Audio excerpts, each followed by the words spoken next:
concilier sa vie familiale et professionnelle lorsqu'on est une maman. Et pour cela, j'ai l'honneur de recevoir Sophie Saint-Martin. Bonjour Sophie. Bonjour.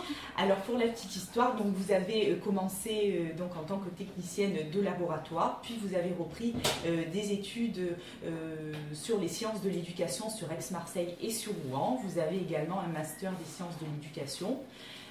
Donc éducation et société que vous avez suivi avec Marie-Claude Blé, qui est spécialiste de la famille, et vous avez créé l'association Rilato, dont vous allez nous parler. Sophie, qu'est-ce que Rilato ? Alors Rilato est un cabinet conseil et une association du même nom, donc de statut pour Rilato, qui intervient en faveur de la petite enfance auprès des professionnels et des familles par la mise en place d'activités de formation et de conseil liées au développement et à l'éducation du tout petit. Alors, comment intervenez-vous auprès des employeurs, Sophie ?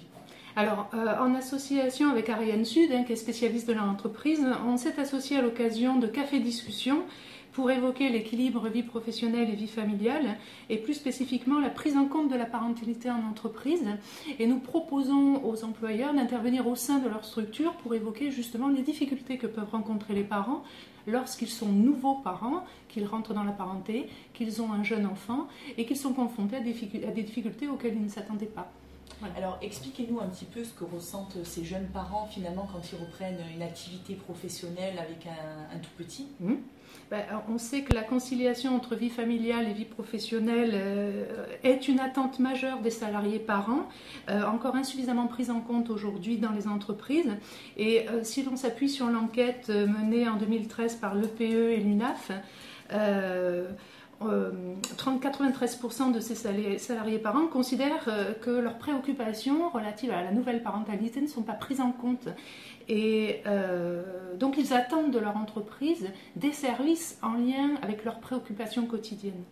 Et donc les enfants sont la pièce maîtresse de la conciliation des temps de vie.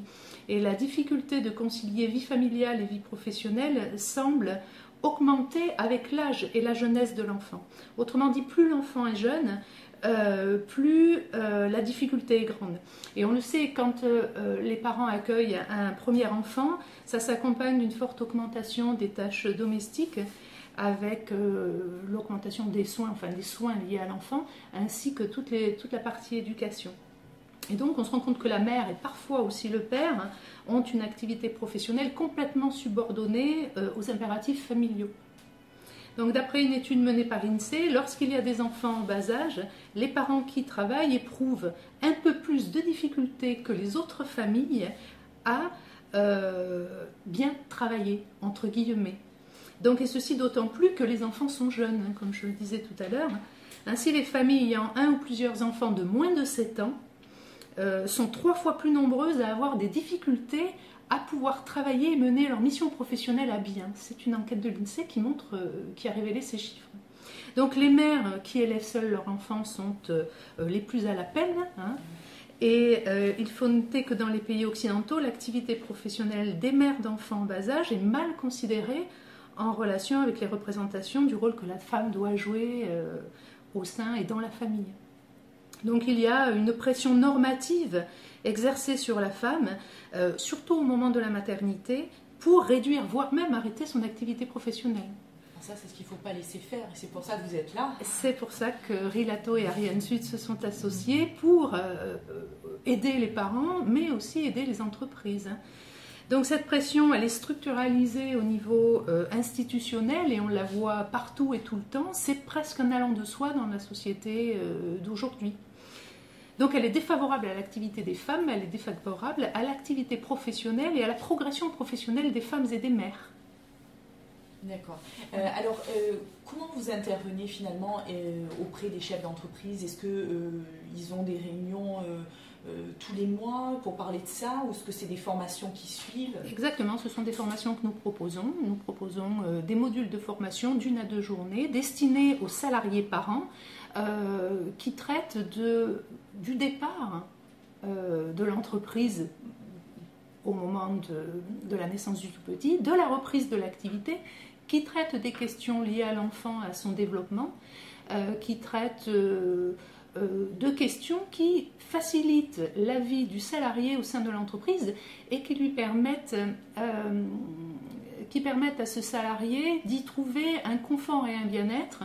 Et le principal bénéficiaire, outre le parent, c'est aussi l'entreprise, puisqu'elle a en son sein des salariés parents heureux de venir travailler et plus légers au travail. Alors, quelles sont les questions les plus fréquemment posées finalement par ces parents? Quels conseils on vous demande? Alors, les questions qui sont le plus souvent évoquées, ce sont les questions au retour de maternité, dans les premiers mois du retour de la maternité, lorsque la maman doit laisser le tout petit à l'assistante maternelle ou à la crèche et qu'elle a des difficultés avec la séparation d'avec son enfant.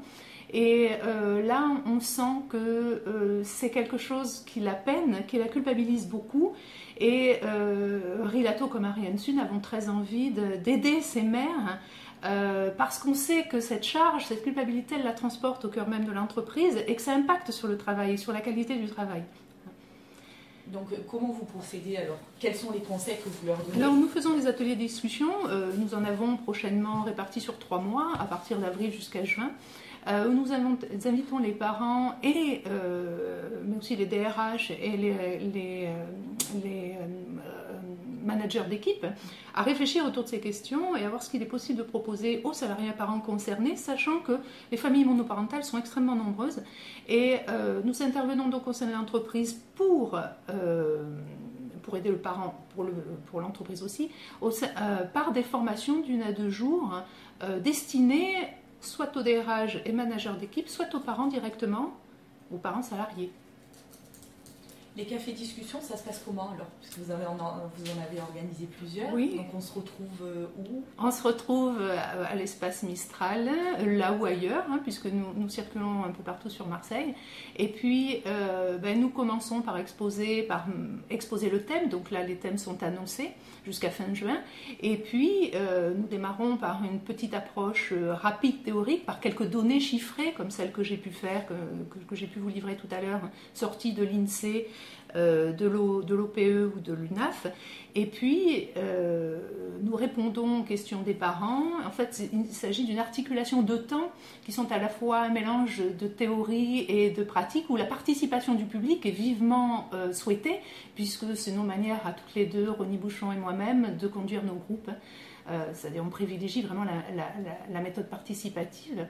Et donc, par un apport de références théoriques reconnues, puisque sorties de travaux, eh bien, nous posons les repères et puis ensuite nous échangeons avec le public autour de ces questions qui sont des questions pleinement d'actualité.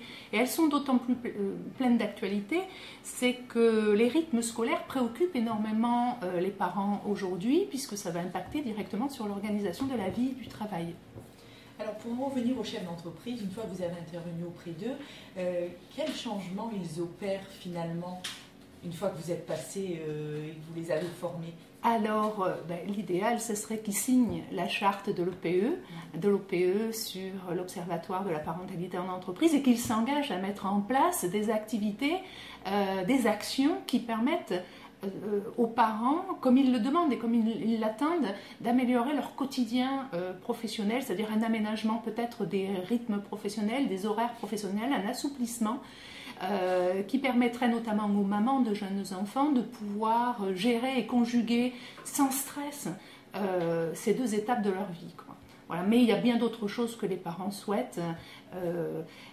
Et ce qu'on attend, c'est que les employeurs prennent en considération les difficultés des jeunes parents, les difficultés des parents ayant plusieurs enfants, parce que c'est bénéfique pour tous, aussi bien pour les parents qui sont heureux de venir au travail, mais également pour les entreprises qui, pour le coup, voient la qualité de leur travail augmenter. Donc c'est vraiment un investissement dans les 2 sens, aussi bien pour le bien-être des parents que pour le travail de l'entreprise, la qualité du travail en entreprise, et ceci s'inscrit dans le RSE, dans la responsabilité sociale de l'entreprise, auquel une grande majorité d'entreprises sont conviées d'adhérer aujourd'hui. Alors, vous intervenez aussi auprès des assistantes maternelles, je crois. Oui, alors, expliquez-moi, entre autres. Alors, expliquez-moi un petit peu quelle est votre façon d'intervenir auprès de ces dames qui s'occupent des enfants. Des enfants et personnel de crèche également. Alors, Ilato est spécialisé dans l'accueil individuel et collectif du tout petit et forme les professionnels de l'accueil individuel, c'est-à-dire effectivement, comme vous l'avez signifié, les assistantes maternelles, mais aussi les professionnels de l'accueil collectif, c'est-à-dire tous les personnels qui vont travailler en crèche. Et j'interviens sur des missions pour améliorer leur pratique professionnelle, sur les interroger sur leur pratique professionnelle dans leur quotidien, en vue d'améliorer leur qualité relationnelle à l'enfant, d'améliorer leur pratique relationnelle et leur pratique professionnelle tout court. L'objet, c'est vraiment d'augmenter la professionnalité pour une amélioration de la qualité de l'accueil, aussi bien en famille qu'en structure d'accueil. Et alors, l'autre, Ariane, avec Ariane Sud, avec laquelle vous êtes associée, oui. Comment vous retrouvez et comment vous travaillez ensemble? Alors, Ariane Sud, portée par René Bouchon, est spécialisée dans tout ce qui est management de l'entreprise, tout ce qui concerne la vie de l'entreprise. Donc, elle travaille essentiellement avec des RH et des managers d'entreprise. Moi, je travaille avec tout le personnel qui a en charge l'accompagnement, l'éducation de l'enfant de 0-3 ans. Et nous nous connaissons bien, travaillons ensemble depuis un bon moment, et nous avons pensé très important de pouvoir nous associer à toutes ces questions de parentalité d'entreprise, chacune avec nos expertises respectives, et nous pensons pouvoir soutenir, aider, accompagner les parents, les salariés parents dans leur trajectoire professionnelle, dans leur quotidien. Bon, est-ce que donc, le conseil qu'on peut donner quand même, c'est qu'il est possible de concilier une vie professionnelle et une vie familiale? Tout à fait. Que les parents, même s'ils ont plusieurs enfants, peuvent aussi trouver un terrain d'entente pour essayer de travailler et de s'occuper de ces enfants. Pour finir, Sophie, quel est le conseil que vous donneriez aux parents pour mieux appréhender cette reprise et cette vie au sein de leur entreprise? Alors, comme on l'a dit, l'articulation vie familiale et vie professionnelle n'est pas aisée, hein, les parents le savent, tous les parents le savent. C'est possible en déculpabilisant, c'est possible en étant plus léger, mais c'est possible en sachant aussi à quoi s'attendre. Donc, nous proposons de préparer les parents au départ de l'entreprise, à l'occasion de la maternité, et nous proposons aux parents de les préparer au retour à l'entreprise, pour conserver leur poste et aussi pour pouvoir aménager leur poste par rapport à ce changement, à ce bouleversement de vie qu'est l'arrivée d'un tout petit. Alors, vous me donnez les prochaines dates, je crois que c'est en mars, des prochaines rencontres? Oui, les prochaines rencontres auront lieu les 11 et 13 mars prochains, puisque là nous aurons une série de conférences, tout ce qui sera autour du salarié parent et l'entreprise destinée aux DRH et managers sera conduite par René Bouchon, et les autres conférences autour de la petite enfance, de la relation parent-enfant, destinées donc aux praticiens de la petite enfance et parents et familles, seront conduites par moi. D'accord, donc on essaiera. Le lieu, est-ce que vous avez peut-être l'adresse? Espace Mistral à Marseille, à partir de 18h30, et nous serons ravis de pouvoir soutenir. Hein. Ravis, on sera ravis de vous accueillir toutes les deux.